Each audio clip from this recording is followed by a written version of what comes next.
So next up we have Niamh O'Sullivan. Niamh is curator of the Ireland Great Hunger Museum here in Quinnipiac, and Niamh is Professor Emeritus of Visual Culture at the National College of Art and Design in Dublin, and she won the Irish American Cultural Institute Award for Pioneering Irish American Scholarship in 1998 and again in 2003.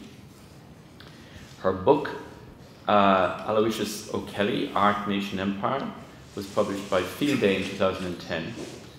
And since then she has curated, or before then in fact, she curated the Millennium Exhibition, Reorientations, Aloysius O'Kelly, Painting, Politics and Popular Culture at the Hugh Lane Municipal Gallery of Modern Art in Dublin.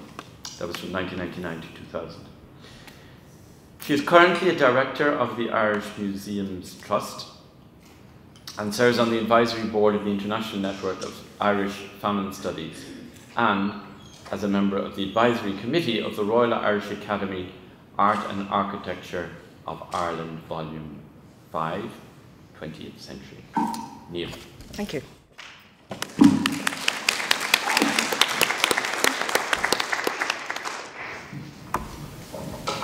Good afternoon, everyone. Can you all hear me? Yes. Great, thank you. It's a very great pleasure to be here. I've been working with Grace on these pamphlets over the last year. We've both aged considerably, I think, but we're delighted that they're here. We're very pleased with them, and we hope that you will enjoy them. So it's a terrific occasion for us here to present them to you today, and I look forward to discussing the day's proceedings with many of you afterwards. So, before the Irish came to America, Americans went to Ireland. From the pens of Frederick Douglass, Aseneth Nicholson and Elihu Burritt, for example, came some of the most searing accounts of living conditions known to man. Even before the Great Hunger,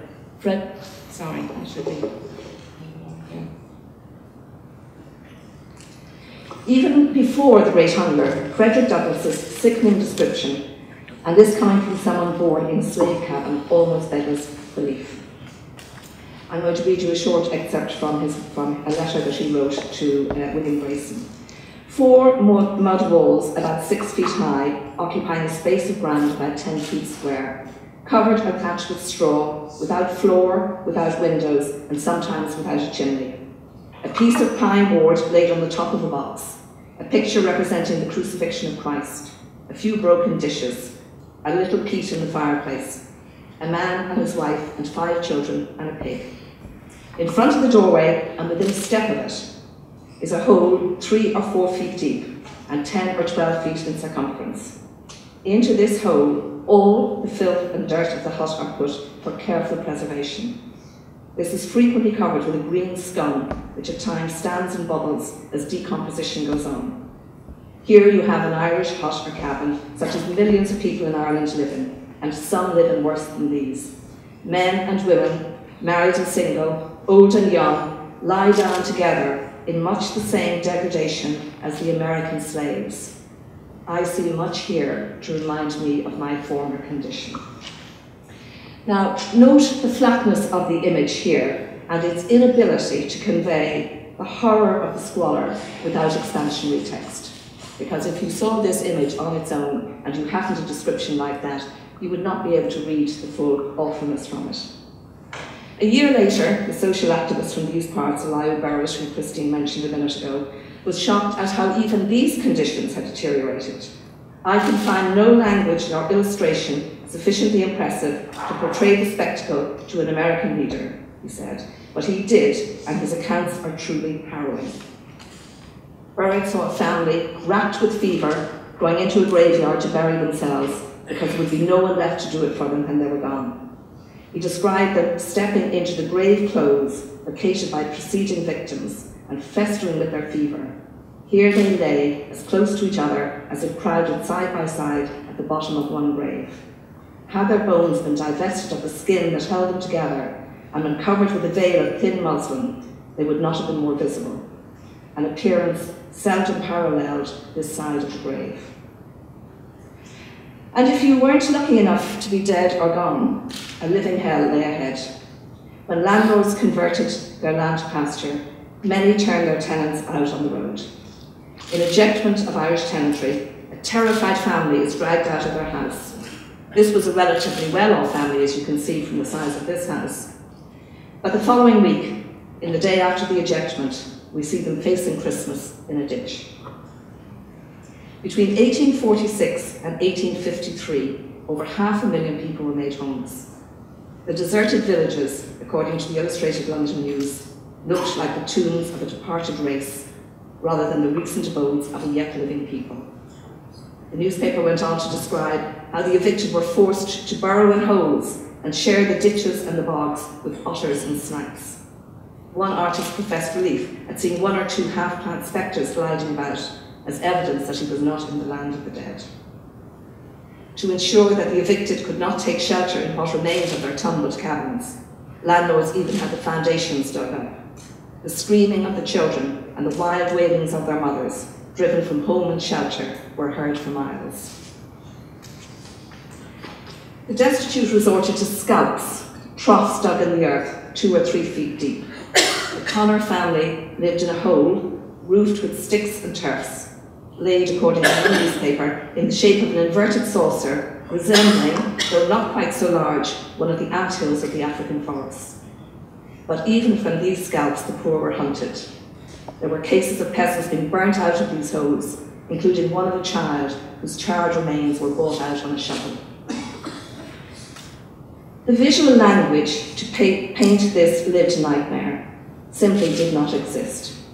The few attempts to do so tilted precipitously towards melodrama, as we can see in this painting by Daniel MacDonald, The Discovery of the Potato Blight.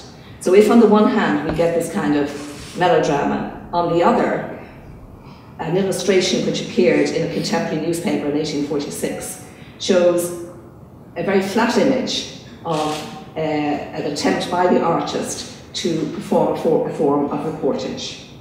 So in effect, both images are equally ineffectual. But the fundamental question is, how could such barbarity be transformed into art?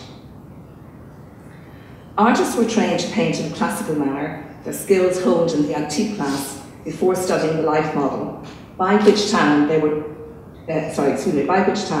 tuned to see the human body in an idealized way. Those who witnessed the Great Hunger, or survived it, or even just heard of it, would have considered it improper to elevate it to the condition of art.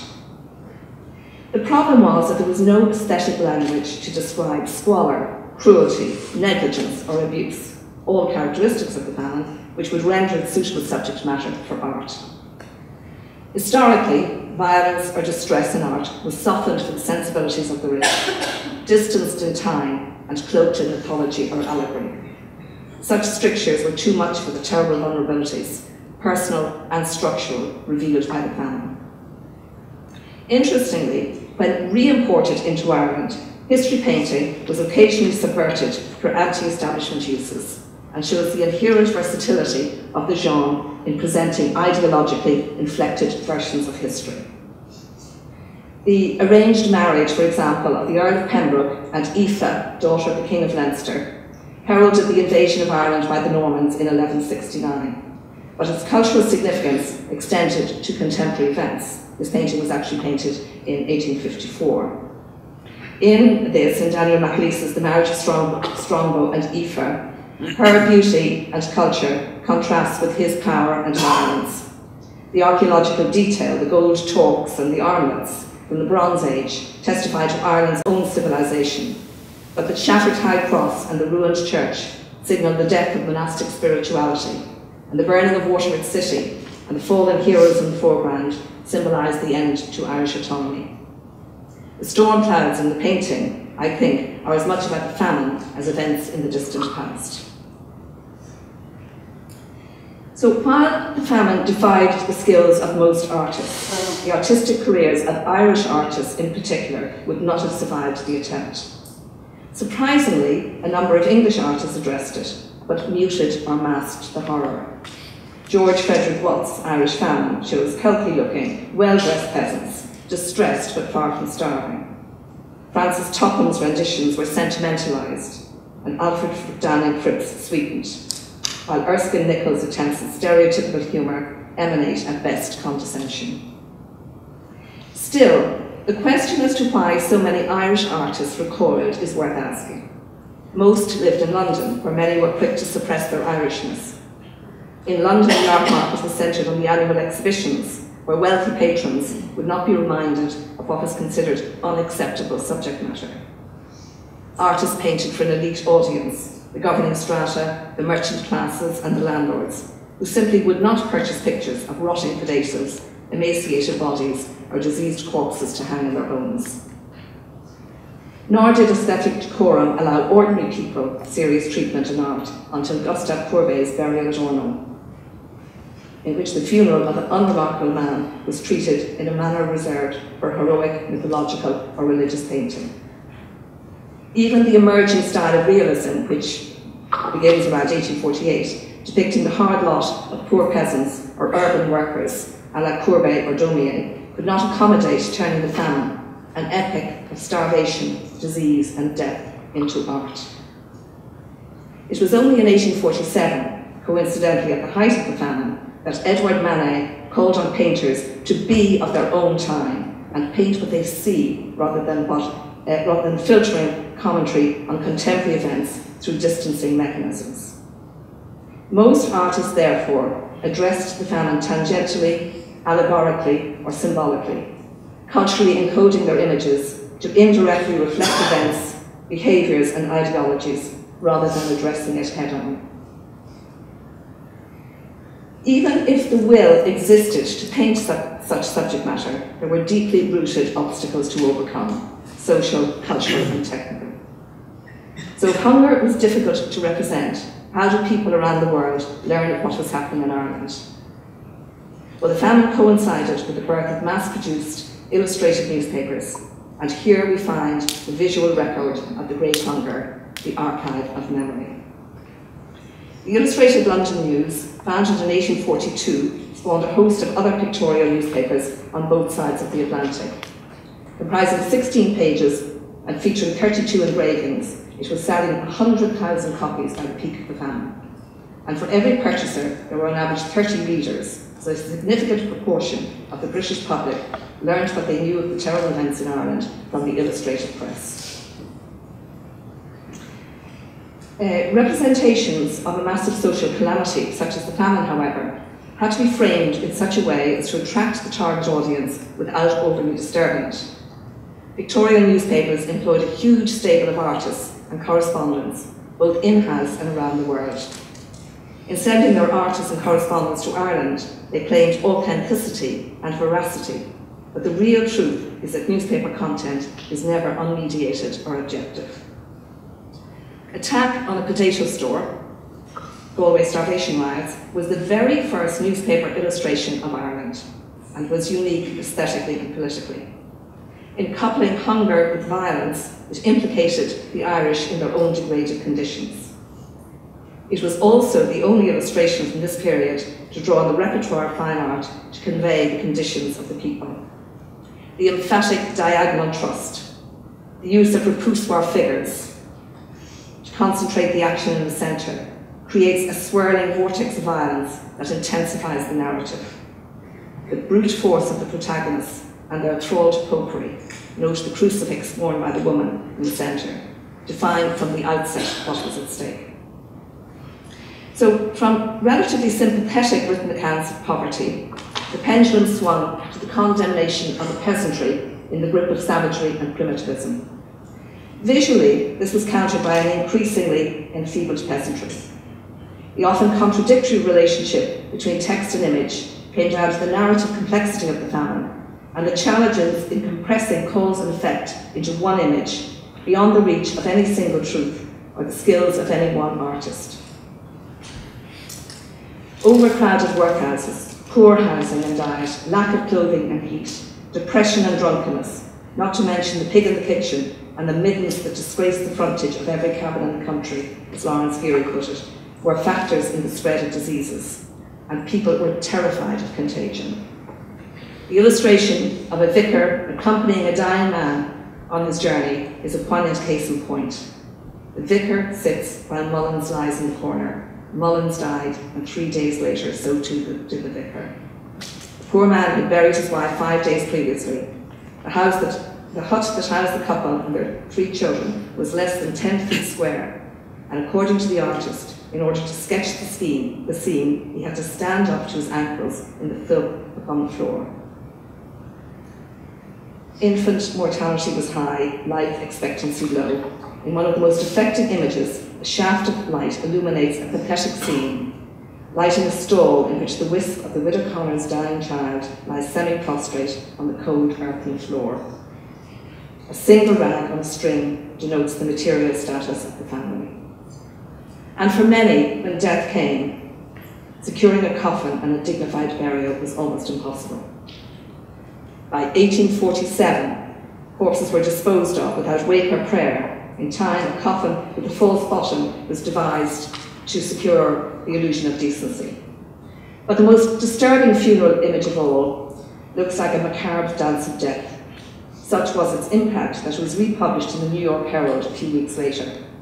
The stunted creatures on the left look bewildered, while the man atop the cart, brandishing his whip, looks positively deranged.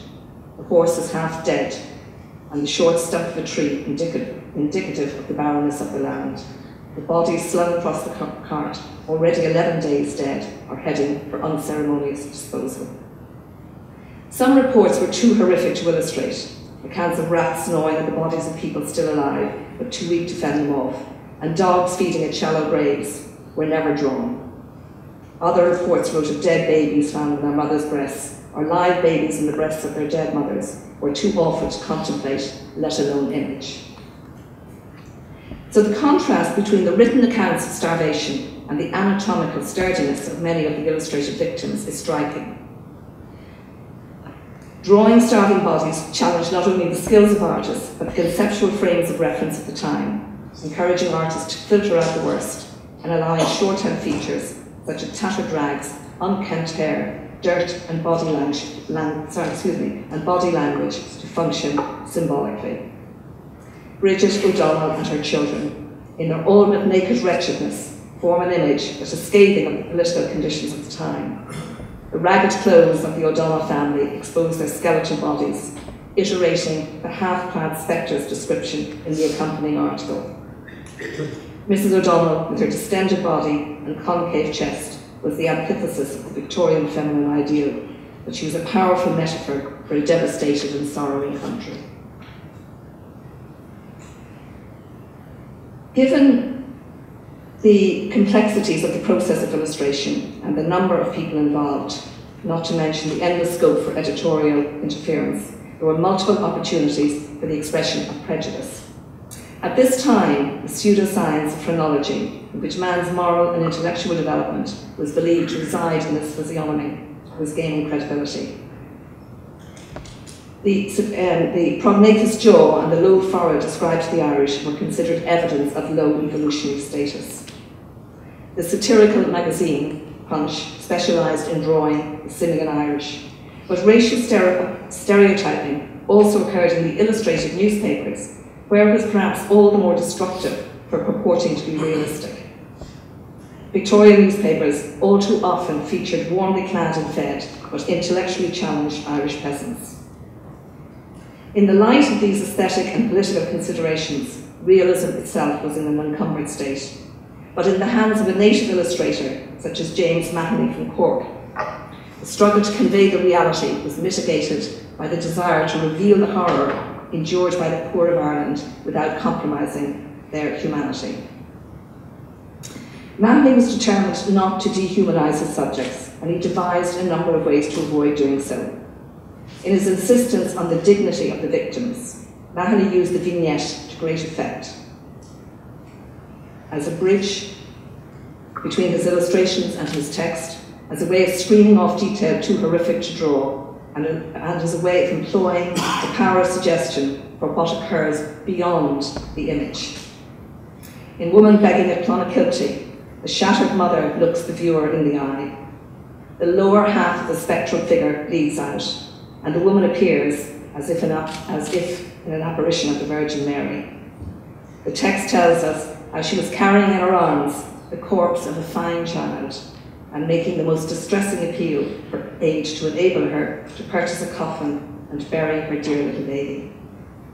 This vignette, in its simplicity, is metonymic of the famine as a whole.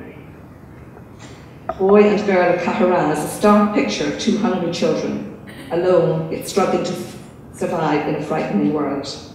We are invited to complete the bigger picture from the compressed image. By focusing on the frontal stare of the traumatized boy, the artist compels us to imagine what the child sees as much as what we see in looking at him. The power of these images, then, lies in the economy of detail and delineation. Here, the three scavenging children are treated as individuals, but the vignette setting suggests that they are representative of a whole class.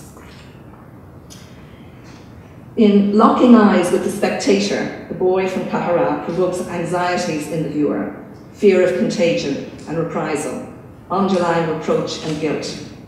On the one hand, his huddled arms and thin spiky hair suggest cold and hunger, and on the other they connote defiance. The description of a sister scrounging for a morsel to eat, like a dog after truffles, can also be subjected to different readings. Such illustrations, then, serve to evoke sympathy and draw charity, indict government and landlords, but also to exonerate and reinforce negative stereotypes about the Irish. The orthodoxy is that Mahoney produced the most graphic images of the famine. In fact, he often declined to cross the threshold, protecting the privacy of the victims, turning the backs of the subjects to the viewers, occluding the effects of famine on their ravaged bodies. This stratagem obviated visual detail, as in the actual appearance of hunger in its victims, blocking the view of the spectator, having the starving and the dying showing their backs. Paradoxically has the effect of drawing the viewer further into the visual field. The back view also suggests a stifling of feeling, not unlike the act of turning away to hide one's expressions of pain. And finally, akin to the turned back, Mahoney also devised the trope of the closed door. The closed door forces the spectator to imagine the horrors behind, while simultaneously protecting the dignity of the victims. Dr. Donovan had led Mahoney to an evicted family who had taken up residence in a tiny hut described as surrounded by a rampart of human bones, which have accumulated to such a height that the threshold, which was originally on a level with the ground, is now 2 feet beneath it. In this horrible den, in the midst of a mass of human putrefaction, 6 individuals, males and females, labouring under the most malignant fever, were huddled together as closely as were the dead in the graves. I thrust my head through the hole of entrance, he said, and had immediately to draw back, so intolerable was the effluvium. Faced with scenes that he would have thought indecent to represent, Mahoney's solution was to close the door. In early 1847, a man called Leahy died. His wife and children remained with his corpse until the putrescent exhalations from the body drove them from their companionship with the dead. Several days later, some passers-by heard loud snarling, and on entering, found the gnawed and mangled skeleton of Leahy, contended for by hungry dogs. The man's mother found the dogs eating her son, having gone out to beg for money for a coffin in which to bury him. The hooded child and the crouching figure indicate the melancholy scene. The cloud overhanging the house, and the darkened door, and the open cesspit hint at the horror, but ultimately the degradation within is left to our imagination. Thank you.